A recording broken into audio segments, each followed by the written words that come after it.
ఎవరి నోట విన్నా, ఏ ఇద్దరు చర్చ చేసినా, ఏ టీవీ డిబేట్లో అయినా, ఏ సోషల్ మీడియాలో అయినా విజయ్ టీవీకే పార్టీ గురించే పెద్ద ఎత్తున చర్చ జరుగుతోంది. ఎందుకంటే ఇప్పుడున్న ఈ సిచ్యువేషన్స్లో ఒక వ్యక్తి సొంతంగా పార్టీ పెట్టి కేవలం సినిమా స్టార్డంతోనే తెర మీదకి వచ్చి జనాలను మెప్పించడం, ఆ జనాలను ఓట్ల రూపంలో మలుచుకోవడం, విజయం వైపు అడుగులు వేయడము అనేది ఇప్పుడున్న టీవీకే విజయ్కే సాధ్యమైంది. వేరే ఎవరికి తమిళనాడులో సాధ్యం కాలేదు. మహామహులు పార్టీలు పెట్టి మా వల్ల కాదు అంటూ విలీనం చేసిన వాళ్ళు, పార్టీలు ప్రకటించి వెనక్కి తీసుకున్న వాళ్ళు, ఇలా చెప్పుకుంటూ పోతే చాలా ఉన్నాయి. ఎంజీఆర్, ఆ తర్వాత జయలలిత తర్వాత టీవీకే విజయ్ నిజంగా ఒక ట్రెండ్ సెటర్ని క్లియర్ కట్గా క్రియేట్ చేశారా అంటే చేశారనే చెప్పొచ్చు. ఎందుకంటే అటు తమిళనాడులో అన్నాదురైకి సంబంధించి, అలాగే కరుణానిధి ఎంజీఆర్ కలిసి ప్రయాణం చేయడము, ఆ నేపథ్యంలో కరుణానిధి సీఎం అవడము, ఎంజీఆర్ని కొంచెం దూరం పెట్టడము, ఆయనకు అది నచ్చక బయటకు వచ్చి పార్టీ పెట్టి ఆయన ప్రభంజనాన్ని కంటిన్యూ చేయడము, ఆ తర్వాత ఆయనతో కలిసి జయలలిత నడవడము, జయలలిత ఆయన వెంట నడిచినప్పుడు అనేక వివాదాలు తెర మీదకి రావడము, సీన్ కట్ చేస్తే ఆయన మరణానంతరము జయలలిత ఏఐడిఎంకే పగ్గాలు చేపట్టడం, ఆ పగ్గాలు నాటకీయ పరిణామంలో తీసుకోవడము, తనను తాను ప్రూవ్ చేసుకోవడము, ఎన్నో అంశాలు, ఎన్నో వివాదాలు. కానీ తమిళనాడు ప్రజలు జయలలితను అమ్మగా భావించి ఆమెకిచ్చిన అరుదైన గౌరవం అనేది అసలు ఇంకా తమిళనాడు రాజకీయాలు ఎవరికి సాధ్యం కాదేమో అన్నంత ముద్ర వేసుకోవడము. ఇందిరాగాంధీ తర్వాత ఆ రేంజ్ ఒక శక్తిగా జయలలిత ఎదిగిన తీరు అనేది ఇప్పటికీ ఇన్స్పైర్ చేస్తుంది. అలాగే ఎంజీఆర్ విషయంలో జయలలిత మధ్య జరిగిన అనేక వివాదాలు కూడా ఎంజీఆర్కు నష్టం చేస్తాయని, ఎంజీఆర్ ఇది పట్టించుకోవట్లేదు రకరకాల వార్తలు వచ్చిన తమిళనాడు ప్రజలు మాత్రము వాళ్ళిద్దరి మధ్య ఉన్న అనేక అంశాలకు సంబంధించి ఎక్కడ వెనుకడుగు వేయకుండా, ఎక్కడ దారి తప్పకుండా వాళ్ళ వెంట నడిచిన విధానము ప్రత్యేకంగా ఇక్కడ ఆకర్షించిందని చెప్పాలి. ఆ తర్వాత చూసుకుంటే జయలలిత తర్వాత పార్టీ రజనీకాంత్ గారు ప్రకటించారు, కమల్ హాసన్ గారు పెట్టారు. రజనీకాంత్ గారు పార్టీ ప్రకటించి వెంటనే వెనక్కి తీసుకోవడం, కమల్ హాసన్ గారు ఆ పార్టీని నడపలేక విలీనం చేయడం, ఇదంతా మనం చూసాం. అయితే దీంట్లో ఇప్పుడు మహిళా శక్తి గురించి ప్రధానంగా పోలికలు. ఎందుకంటే విజయ్ పార్టీ అనౌన్స్ చేసిన తర్వాత జరిగిన అనేక పరిణామాల్లో త్రిషాకు సంబంధించి టాక్ ఆఫ్ ద ఇండస్ట్రీ అయ్యిందన్న విషయం, దేశవ్యాప్తంగా చర్చ అయ్యిందన్న విషయం కూడా ఇక్కడ ప్రధానంగా గుర్తించాలి. అనవసరంగా త్రిషాకు సంబంధించి త్రిషా మాటలతోటే విజయ్ పార్టీ పెట్టాడు. విజయ్కి అనవసరంగా త్రిష లేనిపోని మాటలు నూరిపోస్తుంది. ఇంకా స్టార్డమ్ అనుభవించాల్సిన సిచ్యువేషన్స్లో ఎందుకు త్రిష అంటే వెనుకుండి త్రిష నడిపించింది అన్న వివాదము, అలాగే గత కొన్ని సంవత్సరాలుగా అటు సంగీతకు కావచ్చు, ఇటు దళపతి విజయ్కి కావచ్చు మధ్య విభేదాలు కేవలం త్రిష వల్లే కంటిన్యూ అయ్యాయన్న వాదన కావచ్చు. ఈ నేపథ్యంలో ఒక మహిళ తలుచుకుంటే రాజ్యాధికారాన్ని ఎలా నిలబెట్టగలదు, రాజ్యాన్ని ఎలా కూల్చగలదు అనేది మనకు చరిత్రలో చాలా ఉదంతాలు ఉన్నాయి. ఆడ తలుచుకుంటే రాజ్యాలే కూలిపోతాయి, మీరు లెక్క అన్న అనేక ఉదంతాలను మనం చూసిన నేపథ్యంలో ఇప్పుడు జయలలితకు అలాగే త్రిషాకి మధ్య కంపారిజన్ చేస్తున్నారు. ఏంటంటే కాస్ట్ వచ్చేసి జయలలిత బ్రాహ్మణే, త్రిష వచ్చేసి బ్రాహ్మణే. చదువుకున్న స్కూల్ కూడా చర్చ్ పార్క్ స్కూల్, ఇద్దరు చదువుకుంది సేమ్ స్కూల్లోనే. అలాగే ఇద్దరు అన్మ్యారీడ్. జయలలిత చివరి నిమిషం వరకు కూడా ఆవిడ వివాహం చేసుకోలేదు, ఎంజీఆర్ తోటే ఆవిడ కలిసి సావాసం చేయడము, అలాగే ఆవిడ ఎంజీఆర్ వెనకే ఉండడం, ఎంజీఆర్తోనే ఉండడం, ఎంజీఆర్ మరణానంతరం కూడా మ్యారేజ్ చేసుకోకుండా ఆవిడ కంటిన్యూ అవడం. త్రిష స్టిల్ ఇప్పటికీ ఎంగేజ్మెంట్ అయింది, ఎంగేజ్మెంట్ బ్రేక్ చేసుకుని త్రిష కూడా ఇప్పటికీ స్టిల్ మ్యారేజ్ చేసుకోలేదు. ఇటు జయలలితకి పిల్లలు లేరు, త్రిషాకి పిల్లలు లేరు. ఈ కంపారిజన్ అనేది ప్రస్తుతం చేస్తున్నారు. అలాగే ఆమె ఆఫ్టర్ ఎంజీఆర్ తోటి ఆవిడ కంటిన్యూ అవడం, ప్రజెంట్ త్రిషాకు సంబంధించి విజయ్ తోటి త్రిష కంటిన్యూ అవడము, ఈ రెండు పోలికల్ని కంపేర్ చేస్తున్నారు. దీంతో పాటు ఆవిడ్ని అమ్మ అని పిలుస్తారు జయలలితను తమిళనాడు రాష్ట్రం అంతా అనేది తెలిసిందే. ఈ నేపథ్యంలో టీవీకే పార్టీలో కూడా త్రిషాను అమ్మ అని సంబోధించడము, ఇప్పుడు రాబోయే రోజుల్లో టీవీకే పార్టీ తరపు నుంచి ఆవిడ అమ్మగా అవతరించబోతున్నారు అన్న అనేక విషయాలను అయితే తెలియజేస్తున్నారు. అంటే రామాయణ మహాభారతం చరిత్రలో నిలిచిపోయిన మహాయుద్ధాలు మనందరికీ తెలిసిన విషయం.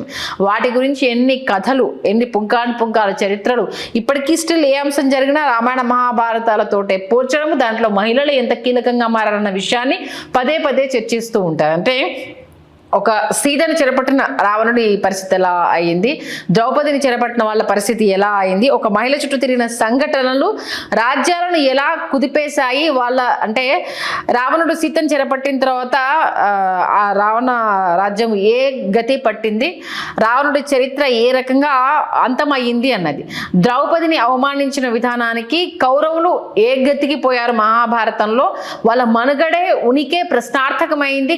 ఖచ్చితంగా ద్రౌపది శాపం వల్ల కదా, ద్రౌపది తలుచుకున్న దాని వల్ల కదా అంటూ రాజ్యాలను కదిలించే అన్న అంశాలను ఇప్పుడు ఈ ఇద్దరు మహిళలతో కంపేర్ చేయడం జరిగింది. అంటే అప్పటికి ఇప్పటికీ కాలం మారలేదు, అంటే అంశాలు మారాయేమో కానీ కాలం మారలేదు. మహిళల పట్ల జరుగుతున్న అనేక విషయాలకు సంబంధించి వాళ్ళు శబదాలు చేస్తే, వాళ్ళు తలుచుకుంటే ఎలాంటి పరిణామాలు ఉండబోతాయి అన్నది చాలా స్పష్టంగా తెలుస్తున్న నేపథ్యంలో తమిళనాడు చుట్టూ వచ్చిన వివాదాలు కావచ్చు, ఒక చిన్న మాట, ఒక చిన్న సంఘటన ఎంత పెద్ద చర్చ జరిగింది, దానికి సంబంధించి ఏ రేంజ్లో ఇప్పుడు రిజల్ట్ను చవి చూస్తున్నారు అన్నది, ఒక అమ్మాయి నిర్ణయం, ఒక అమ్మాయి ఆత్మగౌరవం, ఒక అమ్మాయి భావోద్వేగం. అలాగే ఎంజీఆర్ విషయానికి వచ్చేసరికి కూడా సేమ్ జయలలిత తన ఆత్మగౌరవం, ఎంజీఆర్తో నేను పార్టీ వెంట నడిచింది కావచ్చు, అనేక పథకాలు తీసుకొచ్చింది కావచ్చు, పర్యవేక్షించిన విధానం కావచ్చు, ఆ తర్వాత మన పార్టీ నుంచి తరిమేయాలి అంటూ ఆయన శవయాత్రలో కూడా ఆమెను లేకుండా తింపడం కావచ్చు, చివరాఖరికి ఆమె గతయి పార్టీని ముందుకు తీసుకెళ్లడం కావచ్చు. అంటే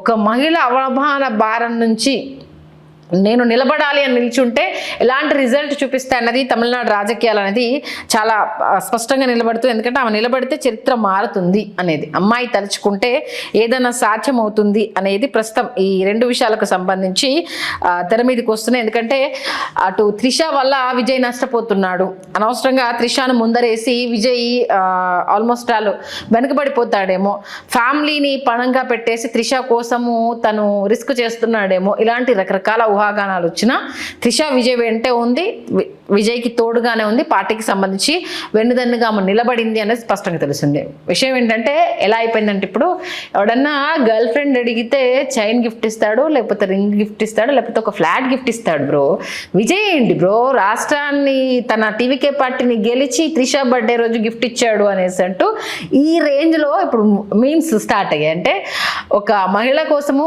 విజయ్ నిలబడ్డా, విజయ్ కోసము ఆమె నిలబడిందా అన్నది పక్కన పెడితే ఎంత కంపారిజన్లు చేస్తారంటే టీవీకే అంటే త్రిష విజయ్ పార్టీ అంటే ఆ పేరు మీదనే తీసుకొచ్చారు అన్న అంశాన్ని కూడా ఆ టీవీకే అన్న పార్టీకి సంబంధించి, తమిళ కళగ వెట్రం పార్టీకి సంబంధించి కూడా త్రిష విజయ్ కాంబినేషన్లోనే పార్టీ పేరు పెట్టుకున్నారు, అంతలా ఇద్దరు పని వేసుకున్నారు అన్న అంశము చిత్ర మీదకి రావడము. త్రిష వల్ల Vijay family life complete disturb అయిపోయింది, రేపు ఎలక్షన్స్లో త్రిష వల్లే విజయ్కి ఓటమి ఏమో అన్న నేపథ్యము. ఇవన్నీ విన్నా కూడా ఎక్కడా త్రిష విజయ్ని వదిలిపెట్టలేదు, విజయ్ త్రిషను వదిలిపెట్టలేదు. ఆ తర్వాత సంగీత కోర్టు కేసు వేసిన తర్వాత ఇద్దరు కలిసి ఒక ఫంక్షన్కి వెళ్ళడం, ఎందుకు బ్రో ఇదంతా ఇప్పుడు అవసరమా ఇంత రిస్క్ చేయడము అనేసని రకరకాల కథనాలు వచ్చిన పర్సనల్ విషయానికి అంటే పొలిటికల్ పార్టీకి సంబంధించి తమిళనాడు ప్రజలు లింక్ పెట్టకపోవడము, గతంలో కూడా ఎంజీఆర్ విషయంలో, జయలలిత విషయంలో వీటన్నింటికి సంబంధించి కూడా ఇప్పుడు పోలికలు చేస్తున్నారు. అంటే ఆ దిగ్గజాల సరసన వీళ్ళిద్దరు కూడా చేరారు అన్నది ఈ నేపథ్యంలో మరి టీవీకే పార్టీలో త్రిష ఎలాంటి రోల్ పోషించబోతుంది అన్నది కూడా ఇప్పుడు హాట్ టాపిక్ అనే చెప్పాలి. దాంతోపాటు ఇంకా స్పష్టమైన మెజార్టీ దిశగా 118 మ్యాజిక్ ఫిగర్, విజయ్ ఇంకా అటువైపు 110 దగ్గర 108 దగ్గర దోబూచులు ఆడుతూ ఉంది. ఈ నేపథ్యంలో ఇప్పుడు విజయ్ ఎవరితో పొత్తు పెట్టుకోబోతున్నారన్న అంశం కూడా పెద్ద చర్చనీయాంశం అవుతున్న నేపథ్యంలో అటివల త్రిష ఉదయాన్నే తిరుమల వెళ్ళడం, తిరుమల వెంకటేశ్వర స్వామిని దర్శించుకోవడం, ఆమె బర్త్డే రోజే రిజల్ట్ రావడము, ఆమె బర్త్డేకి విజయ్ కానుక ఇస్తున్నాడంటూ కూడా ఫ్యాన్స్ సంబరాలు చేసుకోవడము. అంటే వ్యక్తిగత విషయం ఆల్మోస్ట్ అది చాలా సందర్భాల్లో ప్రూవ్ అయింది, కొందరు విషయంలో మాత్రమే నెగిటివ్ అయ్యింది. సేవ చేయడానికి ఒక పర్సనల్లో ఒక వ్యక్తితో ఇమడకపోవడానికి సంబంధం లేదు అంటూ కూడా మన ఉమ్మడి ఆంధ్రప్రదేశ్లో ఎన్టీఆర్ గారి విషయంలో లక్ష్మీ పార్వతిని ఆయన వివాహం చేసుకున్న తర్వాత కూడా ఉమ్మడి ఆంధ్రప్రదేశ్ ప్రజలు ఎన్టీఆర్కు పట్టం కట్టిన విషయం మనకు తెలుసు. అలాగే అన్నా లెజ్నోవాతో అంటే రేణు దేశాయ్ డివోర్స్ ఇచ్చి అన్నా లెజ్నోవాతో పవన్ కళ్యాణ్ గారు ఉన్న కూటమిలో పవన్ కళ్యాణ్ గారి ప్రభంజనం ఏ రకంగా వచ్చింది అనేది మనం చూసాం. ఈ నేపథ్యంలో వ్యక్తిగత విషయాలు వేరు, రాజకీయం వేరు. ఒక వ్యక్తికి మంచి చేయాలనుకున్న అంశానికి వ్యక్తిగతంగా ఒకరికి మన వల్ల నష్టం జరిగిందన్న అంశాన్ని రెండు కంపారిజన్ చేయలేము. అందులోనూ భార్యాభర్తల విషయానికి వచ్చేసరికి రకరకాల ఫ్యాక్టర్స్ ఉంటాయి కాబట్టి అవి రెండింటిని ముడిపెట్టి చూడలేము అంటూ తమిళనాడు ప్రజలు మరొకసారి ఓటు ఇచ్చిన విషయం మనకు స్పష్టంగా తెలుస్తుంది. ఇంకా అటు చెన్నైకి త్రిష చేరుకున్నది లేనిది అయితే ఇంకా స్పష్టంగా తెలియలేదు. బట్ విజయ్ ఫ్యామిలీ మాత్రం చాలా కూల్గా సెలబ్రేషన్స్ చేసుకుంటున్నారు. ఎందుకంటే పుత్రోత్సాహము విజయము అనేది తండ్రికి క్యాజువల్గానే ఉంటుంది. కుటుంబ సభ్యులంతా ఇంట్లో కూల్గా సెలబ్రేట్ చేసుకుంటున్నారు. టీవీకే పార్టీ గెలుపు నేపథ్యంలో అభిమానుల సందడి విజిల్ మోత అయితే మోగిపోతోంది. త్రిష మరి కాసేపట్లో తమిళనాడు చేరుకొని విజయ్ని కలిసే అవకాశం ఉన్నట్టుగా తెలుస్తుంది.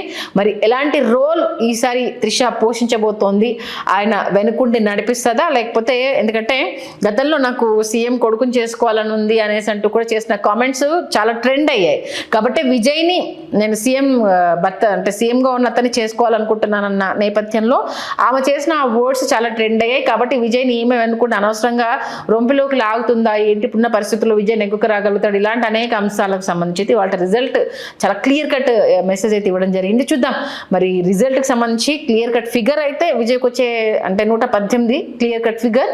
బట్ 108 దగ్గర దోబుచ్చులాడుతుంది. ఇంకొక 10 దగ్గర పట్టం కట్టిన వాళ్ళు ఇంకొక చూసి ఆ ప్రభంజనంలో ఇచ్చేసి ఉంటే బాగుండేది.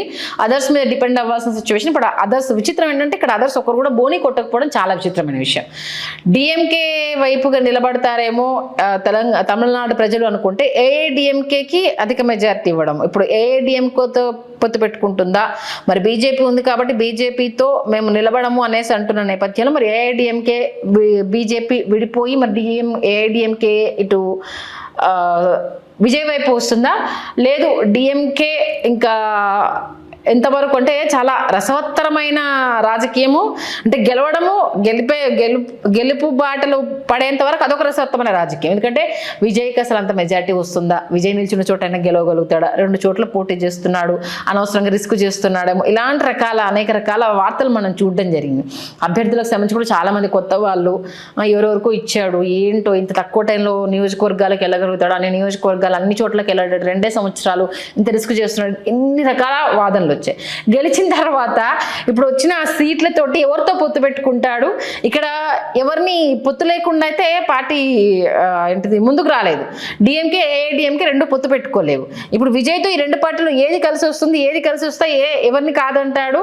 డిఎంకే తోటి అయితే పాసిబుల్ ఉండదు. ఎందుకంటే చాలా బీజేపీతో కానీ వాళ్ళతో ఎవరితో నేను పొత్తులో ఉండను వెళ్ళను అనేసి చాలా క్లియర్ కట్గా చెప్పిన నేపథ్యంలో పొత్తు అనివార్యం అవుతోంది. మరి విజయ్కి ఎలాంటి స్ట్రాటజీ ఉంది, ఏ రకంగా వెళ్తాడు అనేది చూడాలి. మరి త్రిష ఈ అంశానికి సంబంధించి ఎలాంటి అడుగులు వేస్తుంది, ఎందుకంటే చాలా వెనుకుండి విజయ్ని నడిపించింది, విజయ్కి వెనుదన్నుగా ఉంది. అవునన్నా కాదన్నా ఎవరిని అడిగినా త్రిష గురించే చెప్తారు. మరి త్రిష కోసం ఈగర్గా అందరూ వెయిట్ చేస్తున్నారు, ఎలా విష్ చేస్తుంది అనేది చూద్దాం. మొత్తానికైతే ఒకనాడు జయలలితను ఇప్పటి త్రిషను అయితే చాలా విషయాల్లో కంపేర్ చేస్తున్నారు. మరి కంపారిజన్ని రాబోయే రోజుల్లో మరి అమ్మగా త్రిష ఏ రేంజ్లో అవతరించబోతోంది, రాజకీయాల్లో తనదైన ముద్ర వేసి విజయ్కి వెనుదన్నుగా ఉంటూ ఏ రకంగా ముందుకు వెళ్తోంది, మరి విజయ్ సీఎం అవుతాడా లేకపోతే అనూహ్యంగా త్రిషానేమైనా తెర మీద తీసుకొస్తాడా, ఇలాంటి రాజకీయం కూడా అక్కడ రసవత్తరంగా చర్చ జరుగుతూ ఉంది. చూద్దాం ఏం జరుగుతుంది అనేది. హలో, తెలుగు రాజ్యం ఛానల్ చూస్తున్నారా? సామాజిక రాజకీయ జీవన చిత్రణే తెలుగు రాజ్యం. అతిశయోక్తులు అసత్యాలు ఉండవు. రాజకీయ కోణం కాదు, ప్రజా కోణమే కొలబద్ద. తెలుగు రాజ్యం వీక్షణ మీ ఉత్తమ అభిరుచికి నిదర్శనం.